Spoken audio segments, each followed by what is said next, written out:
Hello there! Today, I am going to tell you about how I sacrificed how Abraham sacrificed Isaac. So, the story goes something like this. Abraham, Yes, my lord? kill Isaac. You mean kill my only son? The one that you promised me? The one that my wife birthed at 91? The one you said would be the father of Israel? The one I have longed for all my life? Yup, that's the one. You realize it's literally the worst thing that a father could do to his son, and that in killing him, I kill a whole people? Bye now. Oh, how I'm tempted by the ethical thing. How can I betray so many? But I must show that I'm fully in the religious sphere, that I am the knight of faith. Faith is not about what's ethical. Faith is about God, about loving Him, and about doing what He asks of me. Even if no one else understands this, even if I'm consumed by the ire of everyone around me, including my patient wife, Sarah, even if I have to pay for this with my own blood and tears, to have killed my flesh with my own hands, I cannot even tell anyone about this, for they would stop me from fulfilling the Lord's command. I will not weep. I will teleologically suspend the ethical. I will take this leap of faith, and I will keep leaping until God knows that I'm forever His servant in faith. And by the virtue of absurd, I hope, I pray, I believe that this will all work out, that my Lord will not let me down the same way I will not let Him down. Why are you dressed like a tax collector? Because I'm the knight of faith. Don't you read? Huh? Anyway, I must have your blood. My child, my boy, I love you so. But the Lord says that you must go. Father, no! Wait! This was a test of your devotion, Abraham, and you have passed. I was testing if you love me more than Isaac, or even yourself. I've been feeling a little left out ever since you started spending so much time with him. I don't know, it just felt like we never hung out anymore, mano a mano. Just kidding, I'm God. Anyway, you may keep your son and sacrifice this ram instead.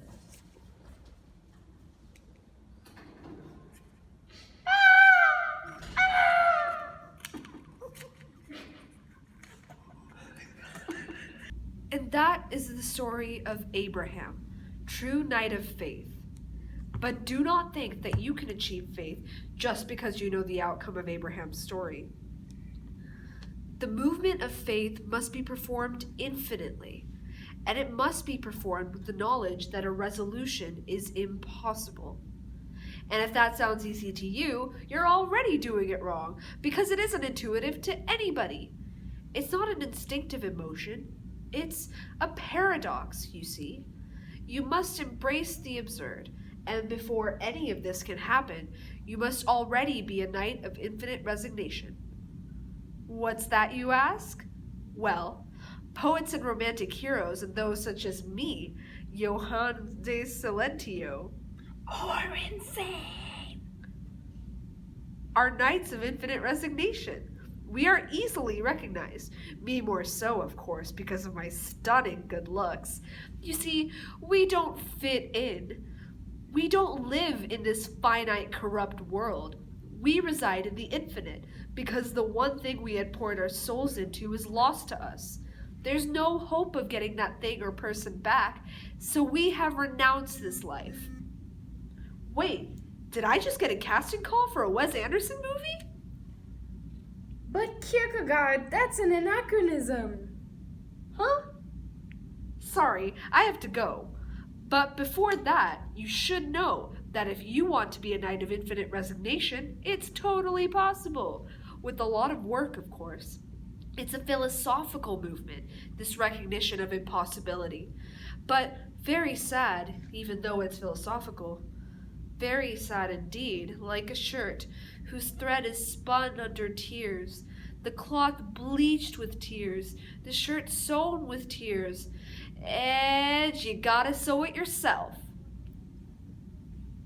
But I wanted to be a knight of faith. Oh, okay. Well, to be a knight of faith, you do have to become a knight of infinite resignation first. You must be reconciled with your pain.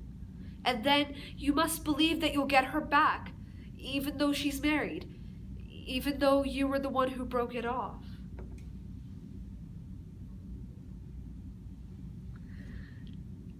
And when you've gone against all your instincts and you finally acquired the strength to make the never-ending movements of faith, you get to be perfectly ordinary.